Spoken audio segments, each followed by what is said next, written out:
Welcome to the deep dive, bridging the gap between those that need and those who want to help. Today, we're diving into a really interesting book, Who Needs What Where?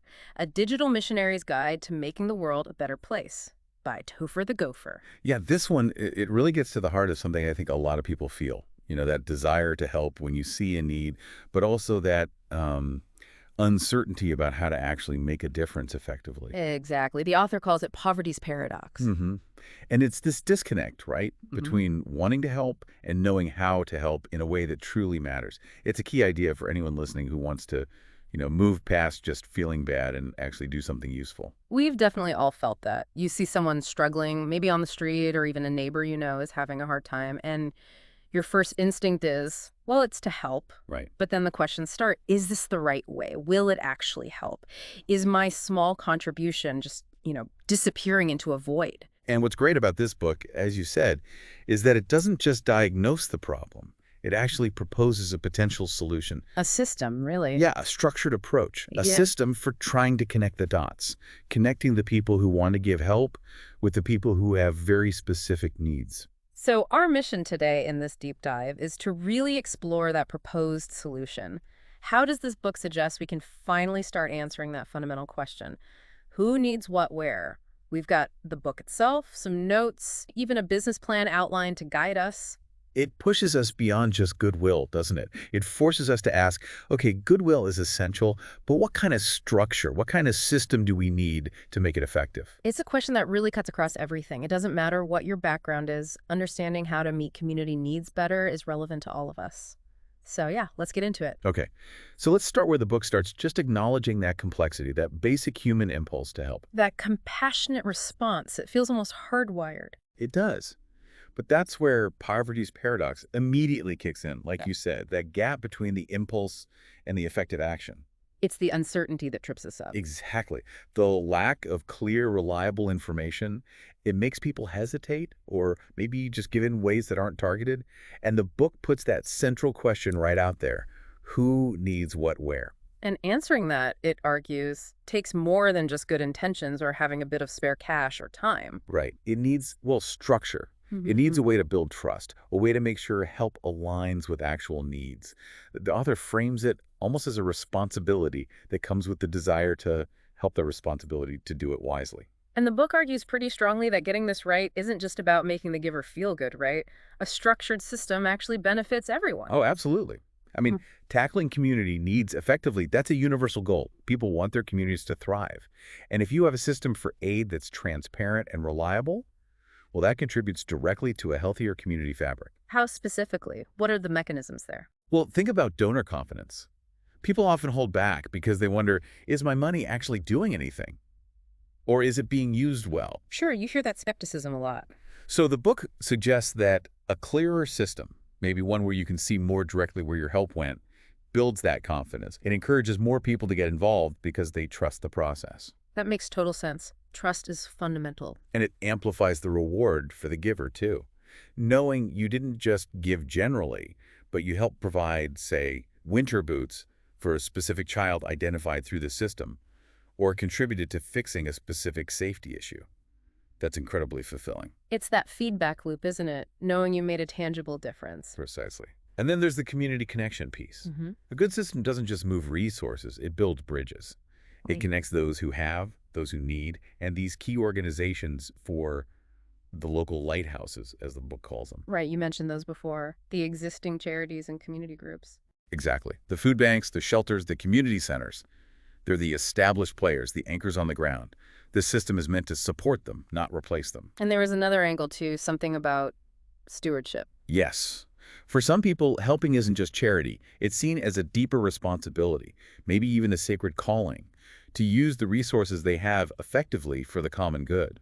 A structured system really aligns with that idea of responsible stewardship, making sure resources aren't wasted, but have maximum impact. Okay, so the will to help is there, but the how is often broken. Which brings us squarely to chapter 2 and really digging into this poverty's paradox. Yeah, this is where the book lays out the symptoms, the concrete ways this paradox manifests. It's not just a theoretical gap, it has real-world consequences. So, what are those key symptoms? How do we recognize this paradox in action? Well, first there's the fog of uncertainty. Just that basic lack of clear, reliable, specific information about who needs what, where, and when.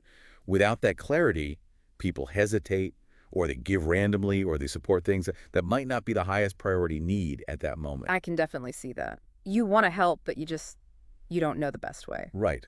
And that fog leads directly to the next symptom: duplication and gaps. Because there's no central, shared understanding of needs, you get uncoordinated efforts. Like the coat drive example you mentioned earlier. Exactly. The book uses that example. Maybe 3 groups are running coat drives simultaneously, which is great, but meanwhile, there's a critical shortage of kids' shoes, and nobody's focused on that.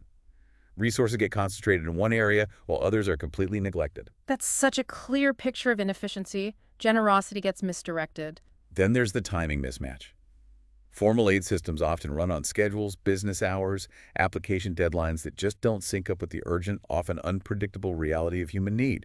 If you run out of food on a Friday night— Waiting till Monday morning isn't really an option. Exactly. Poverty doesn't keep office hours. And this inefficiency, this uncertainty, it inevitably leads to an erosion of trust. That seems like a really dangerous outcome. It is. Donors become skeptical if they don't see impact. People needing help get disillusioned if they face bureaucracy or inconsistent support. It creates this negative cycle. A cycle of cynicism, almost. Yeah. And finally, there's what the book calls the black hole effect. You give money, time, goods, and then often you hear nothing back about the specific impact. Did those donated clothes actually get to someone who needed them? Did that check help prevent an eviction? Without that feedback, the connection feels weak, the motivation can wane. It makes it hard to stay engaged, to feel like your contribution truly landed. Okay, so understanding this paradox, seeing these symptoms, that's step one. It's crucial. The book argues the problem isn't usually a lack of caring, or even necessarily a lack of resources overall. It's the system or lack thereof for connecting the dots effectively. So if that's the problem, how do we start building a better system? Chapter 3 seems to tackle that by mapping the players involved. Right. Before you fix the flow, you need to know who's involved in the flow. The book identifies 3 main actors in this ecosystem of help. Okay, who are they? First, you have those with resources to share the book, uses the hashtag shorthand, #have. Then, those experiencing the need, the hashtag have not.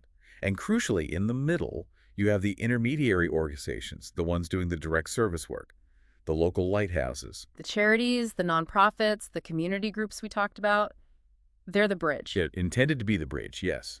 But the book points out challenges for everyone involved. For the hashtag have not, navigating the system can be incredibly complex. Trying to figure out where to go for what kind of help. Exactly. It's often fragmented. Different organizations have different rules, different service areas, different hours. It can be overwhelming, even discouraging for someone already in crisis. And the local lighthouses themselves, they're often stretched thin, aren't they? Absolutely. They're doing vital work, but often with tight budgets, relying on unpredictable donations or grants, dealing with high staff turnover sometimes, and facing constantly growing needs in the community. It puts a huge strain on them. Which can create bottlenecks, presumably. Yes. And then from the hashtag have perspective, the potential donors or volunteers, there's often that lack of visibility we talked about. They don't have a clear real-time window into what the lighthouses actually need right now, or what specific needs exist in the community that aren't being met. Back to the fog of uncertainty. Pretty much. It creates this situation where you have goodwill on one side, urgent needs on the other, dedicated organizations in the middle, but the connections are inefficient, sometimes mistrustful, and often lack clear communication. So the goal is to repair those communication lines, build trust, make the flow of resources smoother. That's the core idea, to create a more transparent, efficient, and trust-based ecosystem where help can flow more directly to where it's needed most.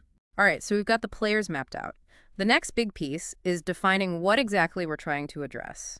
Chapter 4, Decoding Need. Exactly, because if you want to answer who needs what where, you need a really clear, practical way to define the what. Just saying someone is in need is too vague. So the book proposes a framework. Yes, the 5 elements of poverty. It's designed to be a concrete, actionable way to categorize fundamental needs. And those 5 are? Safety, shelter, food, clothing, and employment, though the book significantly broadens employment to encompass purpose. Purpose, okay, interesting. And the author connects these to Maslow's hierarchy. Yeah, suggesting these are the foundational building blocks for human well-being. Let's break them down quickly. Okay, safety first. That's more than just avoiding physical harm. Right. Much more. It's physical security, yes, but also emotional safety, a stable environment, freedom from fear, from exploitation. The book stresses how lack of safety creates chronic stress, which impacts decision-making, health, everything. And it links stable shelter directly to that feeling of safety. That makes sense. Hard to feel safe without a roof over your head. What about shelter itself? So shelter here means stable, safe housing. It covers the spectrum from literal homelessness to living in conditions that are unsafe or just inadequate. Lack of stable shelter creates this constant instability, affecting health, education, job prospects. Yeah. It's a huge burden. Okay. Food seems straightforward, but I imagine there are nuances. Absolutely. It's not just any food, but consistent access to enough nutritious food. Food insecurity is a major focus. Its impact on physical development, cognitive function, overall health. It's fundamental. Right. Now, clothing. Why is that included as a core element? It might seem secondary, but the book makes a strong case. Appropriate clothing is about protection from the weather, basic hygiene, yes, but also social integration, dignity. Ah, okay. Yeah. Like not having suitable clothes could stop you going for a job interview or a child feeling comfortable at school. Exactly. It's a barrier to participation. And finally, employment, but framed as purpose. What's the distinction there? While a living wage from a stable job is obviously critical, this element acknowledges a broader human need. The need for meaning, for contribution, for social connection. That might come from a job, but it could also come from volunteering, caregiving, creative work, something that gives you a sense of value and belonging. Lack of purpose can be incredibly detrimental. So these 5 elements, safety, shelter, food, clothing, employment purpose, they become the common language for defining need. That's the idea, a shared vocabulary. It makes the needs more tangible, easier to communicate clearly, easier to target resources towards, and importantly, easier to measure progress against. You can see if you're actually moving the needle on, say, food insecurity or shelter stability in a specific area. Okay, this is starting to build a picture. We see the problem, the players, the definition of need. Now, Chapter 5 gets to the actual proposed mechanism, the DMRS and the NNL. This feels like the core innovation. It really is presented that way. Not just another program, but a potential structural shift in how a community understands and responds to need. It's about using technology to enable better human connection and coordination. Let's break it down. First, the DMRS, the Digital Missionary Reporting System. What's the concept? Think of it as the input channel. It's a dedicated way for specific individuals, the digital missionaries, to observe and systematically report tangible, unmet needs they encounter, specifically categorized using those 5 elements of poverty. So it's about capturing real-time data from the ground. Exactly. Using some kind of structured tool. The book initially suggests something relatively simple, like a form to ensure the information coming in is consistent and useful. It's the eyes and ears of the system feeding information in. And the digital missionaries. Yeah. Who are they? We'll get into the specifics of their role and ethics in the next chapter, but essentially they're envisioned as trained, committed individuals who are actively looking for these needs in their community and logging them accurately through the DMRS. They see someone lacking adequate clothing for the weather or learn about a family facing eviction, they report it, tagging the relevant elements. Okay, DMRS is the input, then the NNL neighborhood need list, that's the output. Precisely. The NNL is where the information gathered by the DMRS becomes visible and actionable for the wider community. It translates that raw data into a clear, organized format. What would that look like? How would someone interact with it? The book pictures it primarily as an interactive map. Imagine going to a community website or app and seeing reported needs plotted, maybe by postal code to protect specific privacy, filterable by the element of poverty, like seeing all reported food needs or shelter needs in a certain area. So local lighthouses could see a dashboard of needs in their area. Yes, allowing them to potentially anticipate needs or see gaps. And crucially, individuals or groups who want to help, #have, can also look at the NNL and see specific, verified needs they might be able to meet, perhaps by donating specific items or funds through a designated lighthouse. The author even suggests it could become as easy as ordering a pizza, reporting a need, or finding one to meet. That's the vision, yeah, making it intuitive and integrated into daily life. The NNL would ideally show both individual needs reported by digital missionaries and the operational needs of the local lighthouses themselves, like needing volunteers or specific supplies. So it's a dual function display. Very interesting. How do the DMRS and NNL actually work together then? What's the flow? It's a cycle. Step 1, Observation and reporting via DMRS by the digital missionaries. Step 2. Verification and population. The reported need gets logged, maybe gets a unique ID, need-ID, potentially verified by a lighthouse, and populates the NNL. Step 3. Visualization and awareness. The NNL map makes the need visible to lighthouses and the public. Step 4. Targeted response. Lighthouses or individuals use the NNL info to direct resources effectively. Step 5. Fulfillment and feedback. Once the need is met, the NNL is updated, closing the loop and showing the impact. Wow. Okay, that's a comprehensive system. It really aims to connect observation directly to action and feedback. That's the goal. Transparency, coordination, efficiency, and impact. It sounds logical, but the linchpin, the absolutely critical element, is the human input side. Digital missionary. Exactly. Which brings us neatly to Chapter 6, all about who they are and what they do.